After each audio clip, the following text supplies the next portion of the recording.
In this video, I'm going to be giving you my top 18 lessons that I've learned designing and building custom homes over the past 18 years of experience that I have. So if you're looking to learn more about the construction business, want insider tips and strategies, you're not going to want to miss this video. Let's go. I came from the mud. There's dirt on my Lesson number one is what I call the 10% rule. The 10% rule means that I should know a minimum of 10% more than what the average builder knows, or what the customer knows, or what you could find from doing a typical Google search. What this does is that often the difference between ordinary and extraordinary can be as simple as 10%, or knowing 10% more that no one else knows about your industry. It took me a while to figure this one out. If I had it to do all over again, I could have made a shortcut even with that by simply reaching out to other builders or a series of builders and asking them this simple question. And that question is, hey, Mr. Builder, hey, Mrs. Builder, I'm new in the game. What is the 10% things that you find that most people would not know about plumbing, about heating and air, about electrical, about concrete, about site work, about roofing? And you can scale that out amongst every single trade.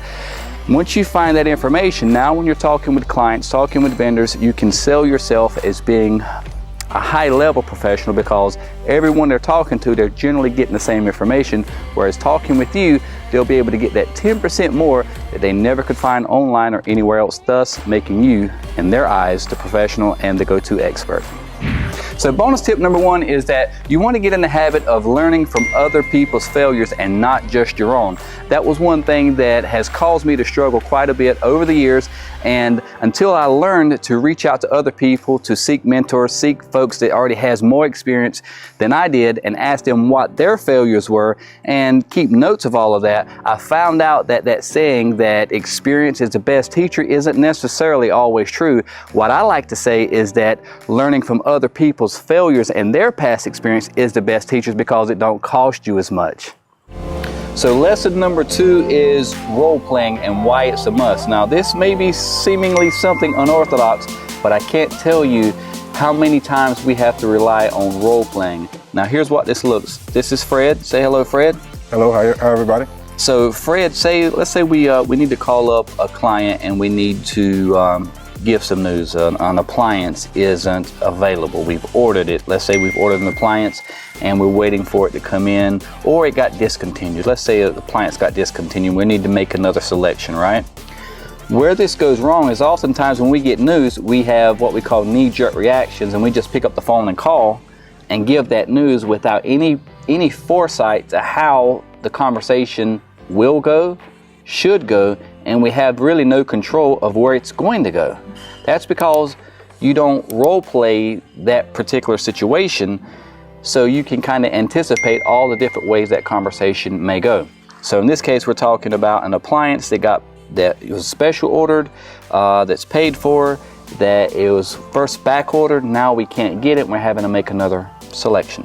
And actually, this is real. This happens all the time now post-COVID, right? That's right. So instead of Fred just saying, picking up the phone and making that phone call and say, whoa, wait a minute, Fred, let's role play this out, right? I'm going to be the client. You're going to call me up and give me the news.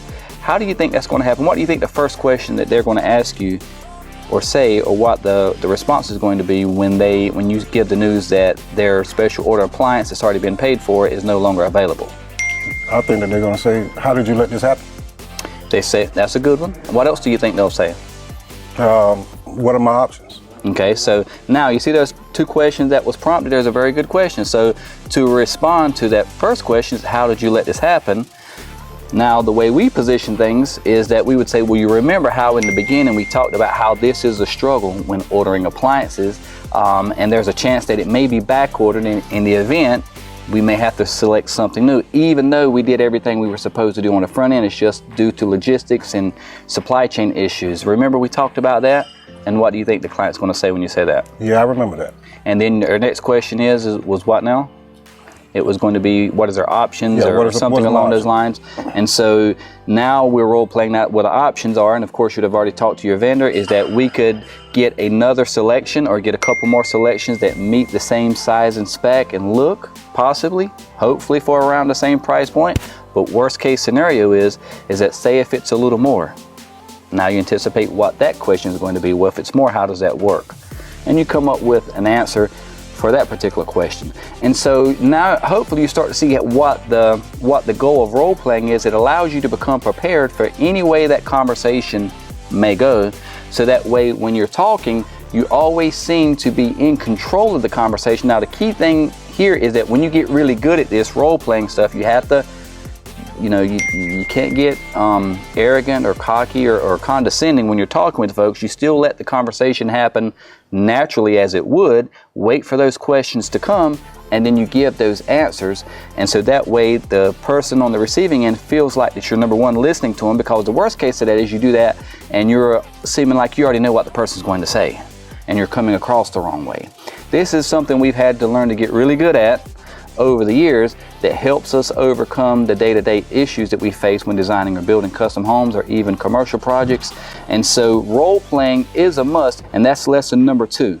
Now lesson number 3 is being casual oftentimes leads to casualties. Now in business, there's a big difference between being likable and being effective. And sometimes you want to be both, but sometimes taking a casual approach to being effective can lead to casualties. So anytime you're on a job site, anytime I've learned over the 18 years is that, you want to be effective, you want to be likable, but you don't want to be casual in your approach. And so there's a fine balance there, and that's something that I would suggest that you guys learn to work on. I know I've had to learn to work on it over the years, and that saying has always rang true to me. I heard it, forgot who I heard it from, but when I heard it, it always stuck with me. And so that's something you might want to take a note on as well. Being casual oftentimes leads to casualties, and our goal is to eliminate the casualties.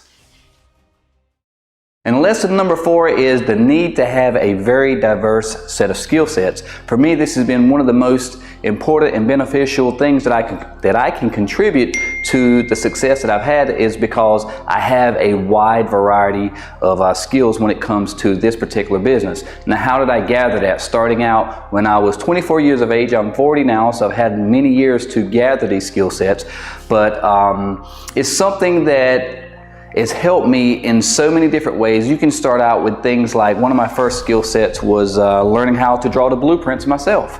Normally builders will hire architects or hire residential designers. I wanted to learn how to design the blueprints myself. The reason why is because, again, I was young, 24 years of age. A lot of people didn't take me seriously. So my strategy at that point was to design the blueprints myself and keep doing that as a way of learning and making some income while designing the blueprints. But also I knew eventually I would land my first design build client, and part of my offering would be I would offer my services as a designer and builder. I would offer those services at a reduced rate just to get my foot into the door of the industry. And it happened exactly like that. I got my first design build client, and then once I landed my first design build client, I also knew that I had to learn how to figure the jobs, right? Figure the amount of blocks, amount of concrete, how many 2x4s, how many 2x6s, how much drywall, how many squares of roofing. A lot of people will send this stuff out to their supply house and let the sales rep sell them on how much material it's going to take to do a job, right? I never liked that idea. It's almost, it's letting someone sell you. In this case, it's the sales rep, and I'm not knocking this. This is just my point of view, by the way. I put that disclaimer out there, is I want to know exactly what it takes to get this job done and not rely on the salesperson to quote unquote sell me. So I learned how to do the material takeoffs. After I started doing a few jobs and I wanted to kind of like start promoting myself, I learned things like graphic designs, learning how to design websites, learning how to do the videos, learning sales. I had to become a great salesman. And so you got to have a vast variety of skill sets to be successful. It took me 18 years to gather these. So in today's world, you can do it a lot quicker. There's YouTube, there's all these online resources to where you can go and dedicate a lot of your time, and I'm saying a lot of your time, to shorten that time period of what it takes you to get those vast variety of skill sets, because without them, you're pretty limited in your chances of succeeding at the high levels. So that's lesson number 4, having a vast variety of skill sets is super important to becoming successful. So lesson number 5 is be you. This is something that I struggled with for quite a while. When I first got started in business, again, I was young and I was looking to all the other folks who were already in the industry, and everyone that I saw was older than what I was. I was 24 years of age. Most builders were in their 50s or 60s or some even older. So I thought I had to kind of blend in with what the industry norm was, and it took me quite a few years to realize that one of my greatest advantages and one of my greatest strengths was being me. I'll give you a little instance. When I first got started, you know, I didn't start out having any kind of mindset as far as what it takes being professional, right? So professional is not just in your skill set, but how you look, how you present yourself, and another part of it is how you speak. So that's one of the areas I struggled with, because whenever I got on camera, I struggled a lot. I would do take after take after take, because if I said something the wrong way, and when I get comfortable, my natural language, my natural tonality comes out. And so I struggled with that a bit until someone told me one day when I was trying to record a video and just kept starting over. They were like, hey, why are you starting over? I'm like, because I need to pronounce, I said this word and pronounce it this way. And they're like, just be you. If someone that was talking to you, do you start over speaking while you're meeting with someone face to face and you're not saying something right? I was like, no. So what would you do? I was like, I would just continue on.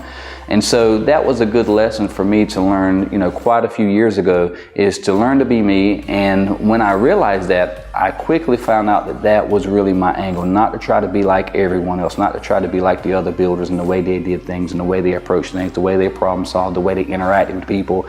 And so, you know, even like right there saying, you know, it's a habit that I've got. And so I don't try to eliminate that. I try to, you know, keep it to a minimum. I try to make sure I connect with my audience. And the more comfortable I get with video, the more comfortable I get talking with someone, the more my natural dialect will come out. And so I just give everybody a forewarning that the more comfortable I get with you, the more you will hear me say things that I'm used to saying.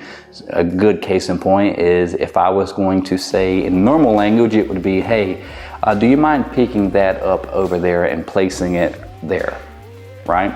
And if I'm comfortable with you, I might say something like, hey, can you pick that up from there and put it over you, huh?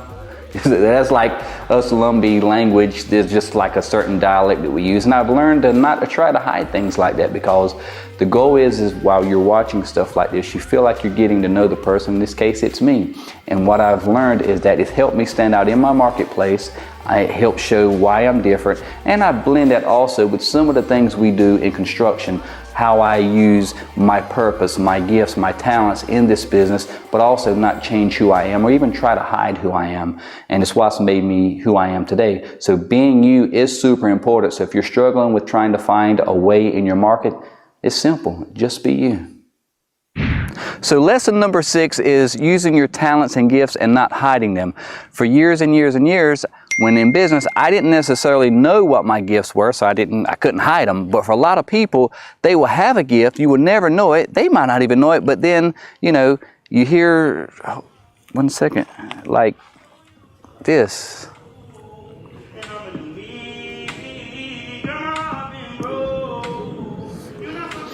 So on one of the job sites, and clearly someone has a talent, and that's what we mostly think of when we think of someone who's talented. They can sing, they're athletic, they can dance, they, you know, have all these natural abilities that they don't even have to try to do. They just do it with no effort. My daughter's a good example as well. She can sing really well, and it reminds me every time I hear her singing in church or whatnot, how great she is with that. A lot of people have to put a lot of effort to get really great at something. Well, like my daughter, she doesn't have to put forth a lot of effort.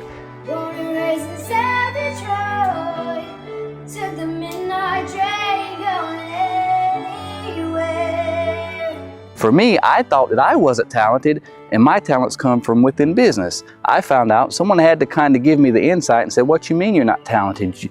I've watched you, I follow you. You're able to solve problems like nobody I've ever seen.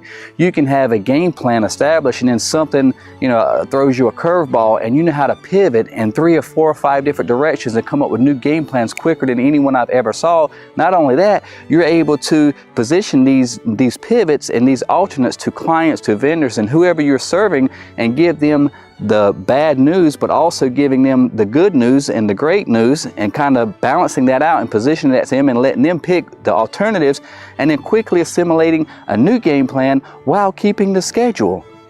What do you mean that's not a talent? Like, nobody can hardly do that. You do it without effort. You're super talented. And I was like, I never even realized that. But once I accepted that, I was like, wow, I do that. And it just, and you know, again, it's up here. I can visualize it. And so I've learned to embrace my talent and my gifts and integrate it into my business. And it's made a world of a difference. So whatever that is, and you know, you may be persistent. You know, maybe that's your advantage in business, is that you just stay persistent no matter what. So again, this made it to this list just as something that I know that could be beneficial. It's one of the best lessons that I've learned, and so I wanted to share it. Be sure to comment if you don't know what your talents are or your gifts are. Here's a quick and easy way to find out. It's whatever you do the easiest it's whatever you do with the least amount of effort easiest. You know, the easiest thing that you can do with the least amount of effort is the best way to say it. So what is that for you? If you identify what that is, you'll find your gift. I hope you found this lesson insightful, and I look forward to your comments below.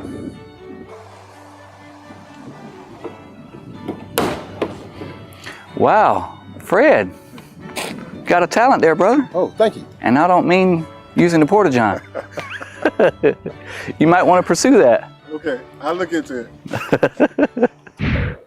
Lesson number 7 is a simple yet profound lesson. It's something that we as business owners and individuals alike, we make this mistake often. And sometimes we don't even realize the effects, the lasting effects, but can be detrimental to you and your credibility. What is that? That is lesson number 7, never make a definitive statement unless you have 100% certainty that what you're saying is actually true. In the construction industry, what does that look like? We could use something like this for an example. I call, or you know, we want to find out if all the appliances have been or have not been delivered on site.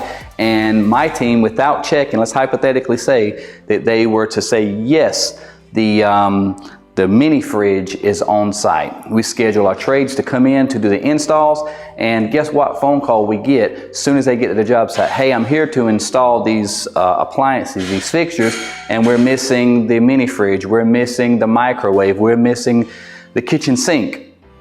What do you think happens to the person's credibility that had told me that this stuff was on site? What do you think happens? They lose all their credibility. And if you'll think about it, you've probably ran into the same scenario in your line of business or interacting with other people who just simply give you an answer without even knowing 100%. They think they know, but for whatever reason, they give you a definitive answer. Yes, for sure it's there. And then you get there and it's not there. So the thing that you want to get in the habit of doing is never ever being like that. Here's what I teach my people. I teach them to never make a definitive statement, even when they feel like they're sure. Always say things along the lines of, I'm almost certain it's on site, but before I tell you, let me double check and let me get you video proof that it's there before we actually get the folks on site to do the work, because we don't want them to get there and not be ready. So let me double check. Once I get the video proof, I'll send it to you. I'll send it to the folks we're trying to dispatch, so that way when they get there, we know we're always on point. That's just one example, but you need to take that across the board with your approach to doing business, so you never make definitive statements without knowing for 100% fact that whatever you're stating is true. Lesson number 8 is, if it's not a good fit, do not force it. What do I mean by that? Oftentimes, you know, like how you'll have people doing certain things and not really paying attention, and you know, they do stuff like this. Now, forgive the rudimentary visual representation of what that looks like, but it's not just in the physical realm of what we do when it comes to construction. This can apply to sales. One of the hardest lessons that I had to learn, especially when I was first starting out, is I thought everybody was our clients, especially if they were able to stroke a check and had the money to pay for our services. I was eager to accept whomever, whenever, as long as they was able to pay the fees that we were asking for. And some of the most challenging times in my entire life has came from not following this lesson right here, as far as don't force something that isn't the right fit. So now what I do is I try to make sure that everything we do before we get involved, we make sure and we discern, is this the right fit? Is this the right client?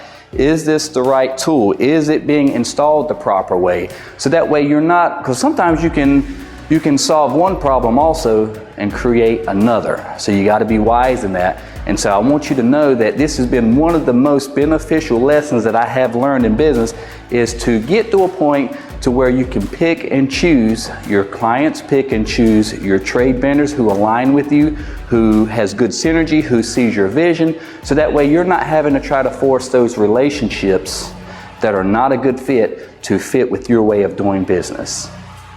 Lesson number 9 is something that we do every day. It's an integral part of our business, and that is to prove it with video. What does that look like? I'm gonna have Fred, I think Fred's nearby, I'm gonna have him to illustrate this point. Can you come help me out with illustrating the point real quick? So we're talking about our process with proving it with video, and I know you're very familiar with that. Give us an example of what we have coming up next that needs to get done. What would be something that is next on your to-do list? The 911 addresses. Getting the 911 addresses, mounted. So number 1, do you know where they're going? Number 2, do you have the actual look of what that's supposed to look like? And how sure are you that the homeowners is going to love what you're going to do? I have it video documented with their approval, signing off on the location and the color. Cool. So Fred's done his job, and that's how we prove it with video. Something as simple as house numbers and 911 addresses, even though that's minuscule, that can still be something that when the homeowner drives by, if you don't include them, if you don't button it up and get their approval, and then when you do get their approval, get them a visual so they can clearly see what it is you're talking about is number 1, and that's what video does. And then you give them a few options. If there's a challenge here, a challenge there, you give them those challenges, give them the solutions, send it over in video, and let them make the decision and the choice. Once they make the decision and the choice, we summarize it in the group by saying, okay, we're going to go with option B, and we need your approval before we move forward. It's kind of like a change order. We do a change order as well written, but we do everything with video, so that way there is no misunderstanding. Part of our struggles in business, even when you explain stuff to people, it can still be misunderstood. So video helps us eliminate that whole dilemma by sending videos over. They sing, it's almost like being there with you. And so proving it with video is an absolute must in mastering your business. Lesson number 10 is tonality. You ever heard the saying, Fred, have you ever heard the saying, it's not what you say, it's how you say it? Yeah. And I know most of us is probably familiar with that, but it's a very important lesson that I hate to admit it, but it did take me a while to really grasp how that applies to my business, because sometimes, I didn't come from a business background, and when you get frustrated, we always want to do like knee-jerk reactions and react. And if I'm frustrated, in dealing with Fred or dealing with any of my other team members, what I say could come across the wrong way. It's not what you say, it's how you say it. So if I'm frustrated with Fred and I've asked Fred to do something, I'm very mindful not to say, Fred, didn't I tell you not to do it like that? I told you exactly to do it like this. What are you doing? How many times I got to tell you the same bleep, bleep, then it goes off the rails, and now that relationship, Fred's not going to feel good about it. That's not motivating Fred. That's not got Fred wanting to do the right thing. Matter of fact, Fred's doing the opposite. He's questioning if he even wants to be around that environment at that point. Right or wrong, Fred? So for me, I don't want to be in that environment, but we're all human. We all make mistakes. Communication's a big deal, but your tonality is part of your communication. So the right way that we found to do that is we set expectations clearly up front as far as what's expected of Fred, and we want to make sure Fred is the right fit for what we're doing. So Fred's going to get on himself a lot harder than I ever could when Fred messes up. So when it comes time, I don't have to necessarily watch how I say something or watch what I say. It's just how I say it. Like, Fred, hey, we talked about that, right? So tell me what did I do, or what can I do better to make sure, because I thought I clearly communicated. I sent you a video we thought of, and we still missed the mark. Talk to me about it. Help me understand, why are we steady missing the mark in these areas? And then I just bloop. Yeah. But it ain't what you say, because I'm essentially saying the same thing, but I'm saying it in a much more professional, calm, in control manner, to where now Fred has to defend his position, and he's not feeling threatened, because now he's like, he's right, you're right. And the idea is that now Fred gets to kind of correct himself, which accomplishes the goal that I'm after in this case, is to correct the problem. So it's not what you say, it's how you say it, and that's a very good lesson that I think we all can learn from, not just in business, but even personal interactions. This is a relationship business. In order to keep relationships intact, you have to watch how you say certain things to certain people depending on the situation. So tonality is a very important lesson. Thanks, Fred. Lesson number 11 is something that when I first started out in business, I had no idea that this was going to be part of the job. As you grow in business and as you reach different levels, you're going to find out you have to develop a whole lot of skill sets, of course, but one in particular is lesson number 11, which is the ability to inspire the people that's around you. Now, how do you do that? I found the best way to do that is to simply, first of all, connect with the people that you're engaging with, your team, vendors, subs, friends, family, whoever, and be open and transparent about your struggles, where you're coming from, and then they know who you are. They've saw, like in my case, they saw where I started out in business, and they've seen where I'm at and where I'm going, and I'm open and transparent with all of my struggles, all of my failures, and I really want to help them also grow in the areas of their gifting. And so what I've done is that I've learned that I had to work on the ability to communicate my story and tell my story in a way that would help inspire others to see themselves for more than what they currently are. Because if I was never able to see myself for more than what I was when I first got started, I would have never reached the goals that I have reached so far. And so it's part of my responsibility, I feel like, as a good business owner and a good steward, to the best of my ability, and I still fail at times, but to lead and guide and inspire, if it's the plumber that, or some of the tradespeople that's on the job site, or just anyone that I come in contact with, part of my job is to help them see themselves better, stronger, more mature, more professional, and mastering whatever it is that they've set out to do. And I try to do that by inspiring them, by showing them how I've done it and how they can do it as well. All right, lesson number 12 is, hold on one second, hey, excuse me. Hey, I'm Ralph. I'm the builder here, and you are? My name is Ocean. Ocean? Yes, sir. All right, hey, let me ask you something. I'm doing a video talking about the top lessons I've learned in business over the course of my 18 years in business. And when you hear this word, finish this statement: money. Money equals time? Money equals time. Now let me ask you this. Have you heard the saying, money isn't? Money isn't. I know it's not free, but It's not free. What about everything? You ever heard somebody say money isn't everything? Yeah. What are your thoughts on that? I kind of agree with that a little bit, though. I mean, A little bit? Yeah, it's like if I could pay you $10,000 a week, but you can't never see your family again until 3 months later, is it worth it? Right. So, good point, and that kind of illustrates what we're talking about here. Lesson number 12 for what I'm describing, I've got it written down, is money isn't everything, but in business, without it, you can and most likely will fail at everything in business. So there's a fine balance there. I've learned, I started out in business like where, I come from nothing and, wanting to build a business, and I always wanted to build relationships, but oftentimes, even in personal life, how often does it happen where you're trying to help someone, you let them borrow some money, what happens? Yeah. You know what I'm saying? Yeah, they ghost you, right? They don't even come around. They don't even want to come talk to you because you lend them some money. Yeah. But your intentions were pure. You wanted to help them out. And now you lost a friend, right? So it's kind of the same way in business. I started out in business to where I valued the relationship and was trying to make friends above making a profit in business. And I know this is a touchy subject, but here's the realization I came to. If I'm building this home and you're my client, right? And I don't charge a really good price with a really good profit, what do you think my chances would be to be able to service you and your needs and your wants and meet your expectations if I didn't make any money or there's no profit in the job? What do you think most contractors or builders would do in that situation?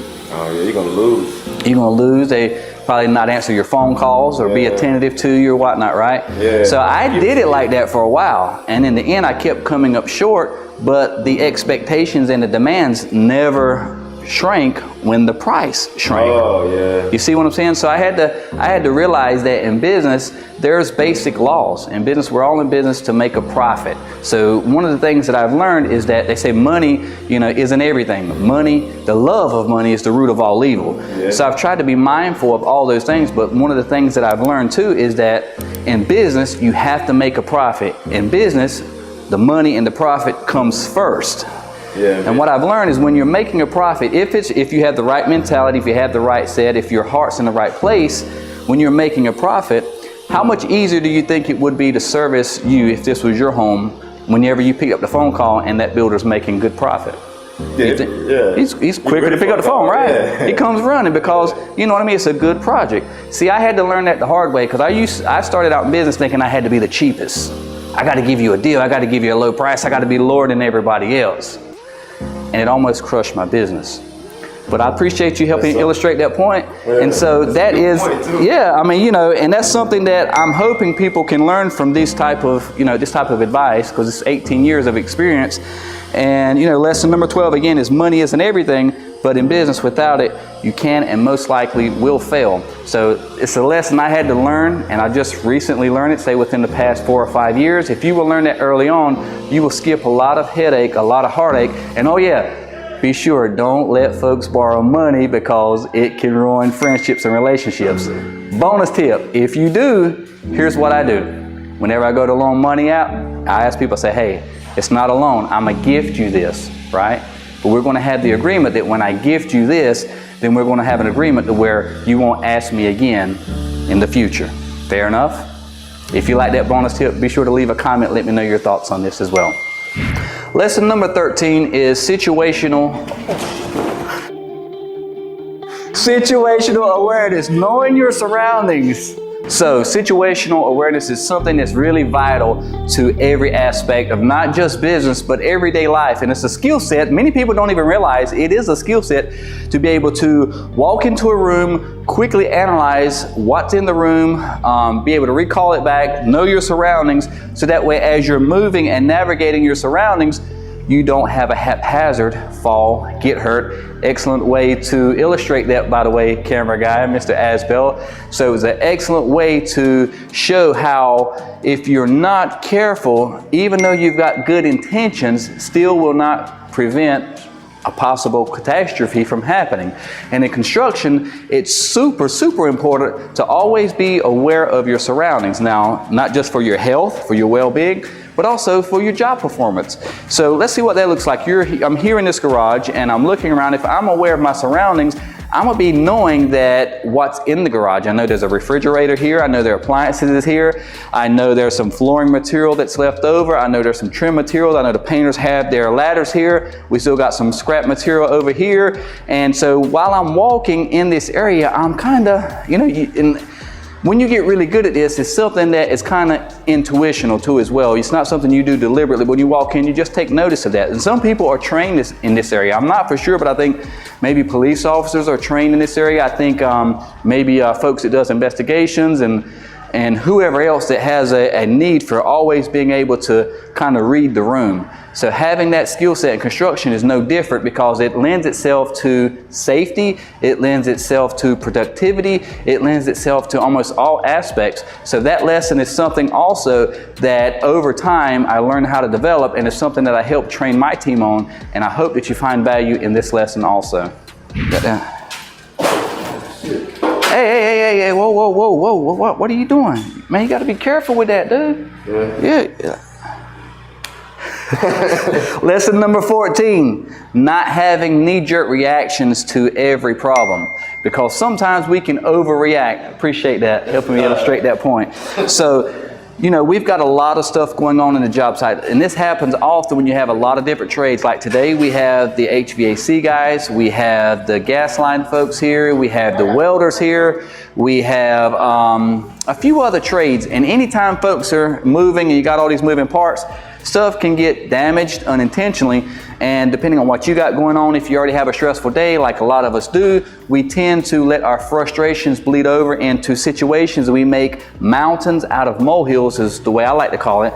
That case in point, we've got a mini fridge here. We were using a hand truck, and this is something that can happen quite often. The guy's just, not intentionally doing it, but could, hit it, could put a ding in the appliances, and then there you go. It sets you off and you go into a rage, and it just creates a hostile work environment. And I have to admit, I've been there, I've done that. This is one of the most stressful jobs that there is to master.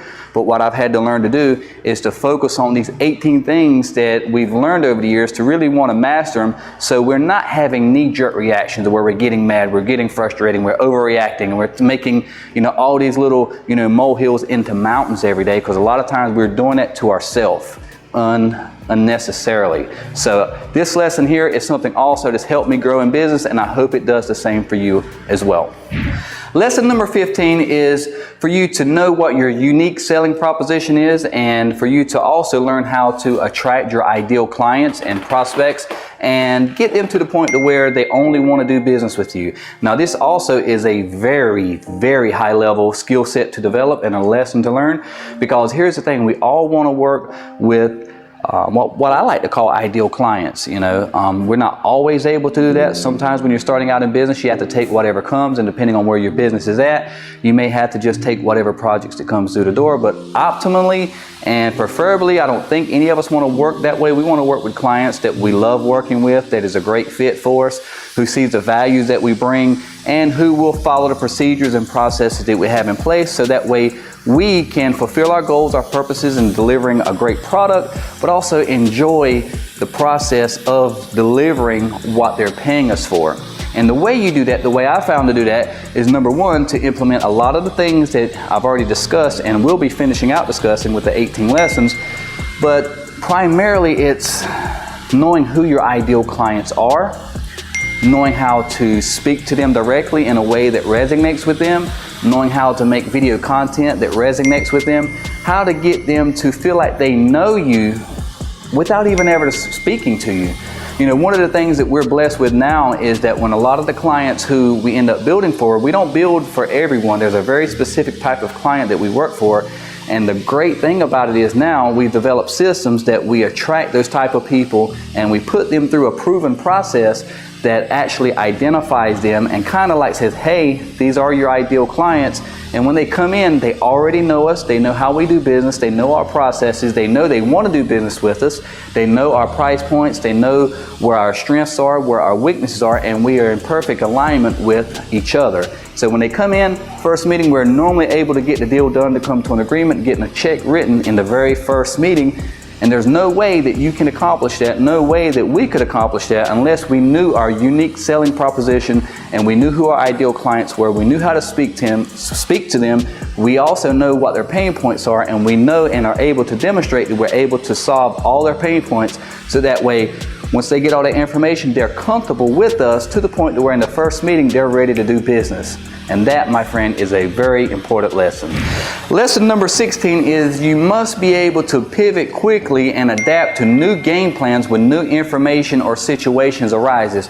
Here is a perfect example. We're in a custom home that we're building. The plans called for a kind of like flared out staircase with the volute, the rounded corners, and if you'll see, that's not what we got here. The great thing about having ideal clients is that they know up front, because we prep them up front, that a lot of times just because we design something on the plans and that it work on the plans doesn't necessarily mean it's going to work the same way in the field. Now check this out. We wanted to add this closet here, right? Now it looked great on the plans, but when we came out in the field and started building it, we quickly found out by putting this rounded volute here, it would get in the way. It was a little too close for comfort to keep that feature. So what we did is that we communicated this with the client. We sent videos, we documented it, we showed what the potential issues were, we showed what the potential solutions were, and we also let the clients know that it's up to them which way that they wanted us to go. So when we got new information, because on the plan we had more space than what it actually looked like, And when we got out in the field, it changed. We had to adapt, we had to pivot, we had to, bring the clients involved and give them the whole picture, send videos. And what the change was, okay, we don't want to do that. We're okay with just doing the straight staircases without doing the volute. And then the question became, well, if we're going to eliminate the rounded corner here, do we want to eliminate the rounded corner there?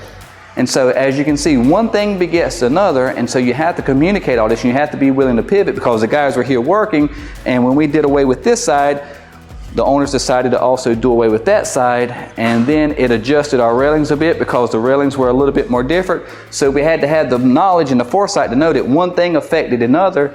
The stairs changing affects the handrailing, so we had to communicate that with the trim company and with the handrail company, and then make sure the clients were on board with the new game plan and let them visualize what that new game plan was. And we had to do that all in like a 10-minute to 15-minute span.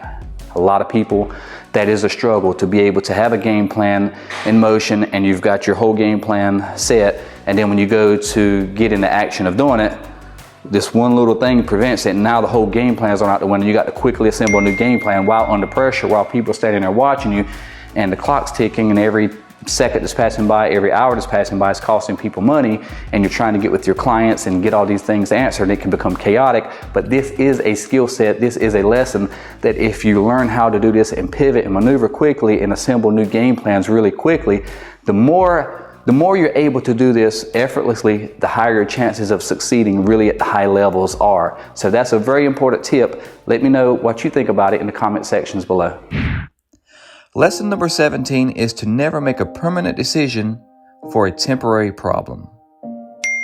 So what does that look like? So let's use a relationship for an example. Say it's between myself and one of the trade partners, right? Or it could be between you and your wife or you and your husband. I mean, it's the same thing really, to where if we overreact and we tell that person, I get frustrated with one of the project managers for that company and we're not seeing eye to eye, and I just decide to arbitrarily just fire the company because of this one guy, me and him just didn't click, right?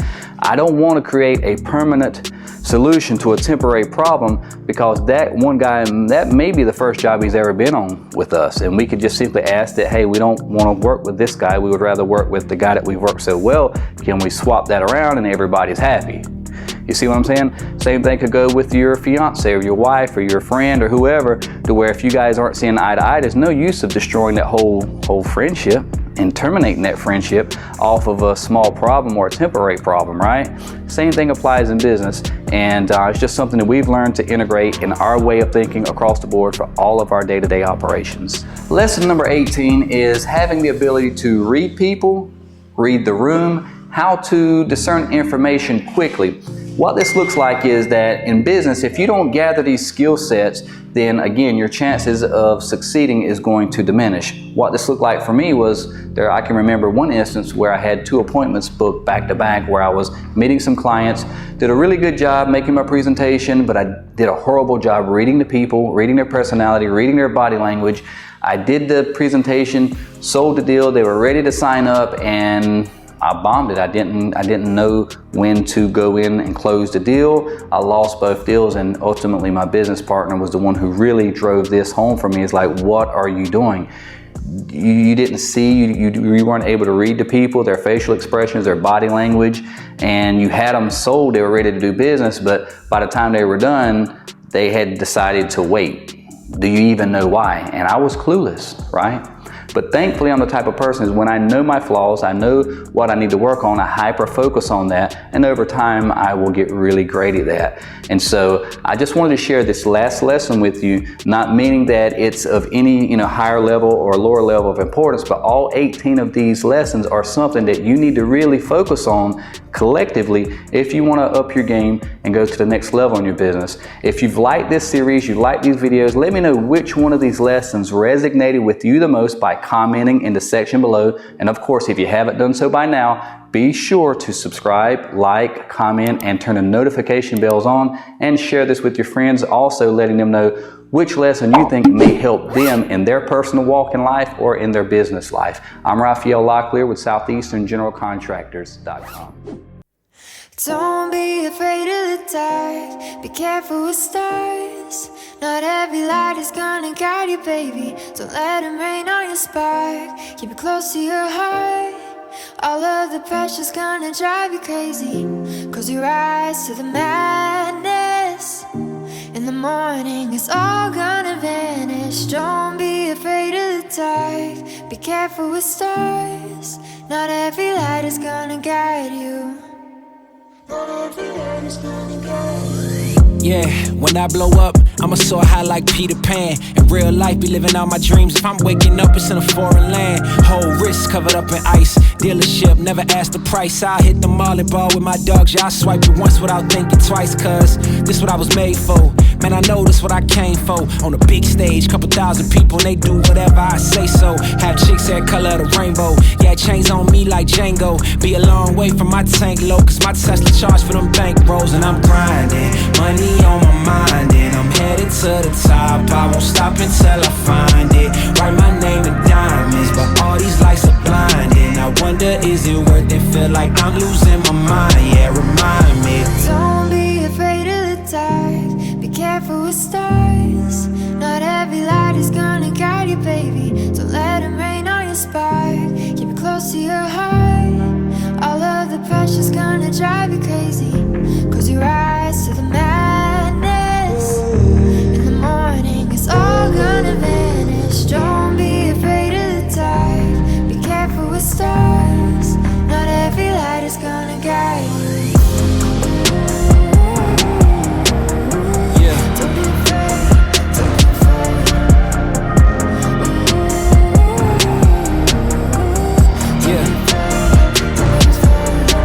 Look, since I blew up, everybody telling me that I'm the man. Same people gave me the finger, they reaching out for me to give a hand. In a different city and my pills came, cause this tour don't happen, I feel pain. And the girl with me say she down for life, but she don't even know what's my real name. Just try to get what she came for, and ain't nothing I got safe though. Cause when the money go wild, everybody get a piece, but it's looking like I ain't on the payroll. Got a big house made out of Play-Doh, and a plastic crown for my halo. But still a long way from my tank low, cause my Tesla charge for them bank rolls. And I'm grinding, money on my mind, and I'm headed to the top. I won't stop until I find it. Write my name in diamonds, but all these lights are blinding. I wonder, is it worth it? Feel like I'm losing my mind. Yeah, remind me. Don't be afraid of the dark, be careful with stars. Not every light is gonna guide you, baby. Don't let them rain on your spark. Keep it close to your heart. All of the pressure's gonna drive you crazy.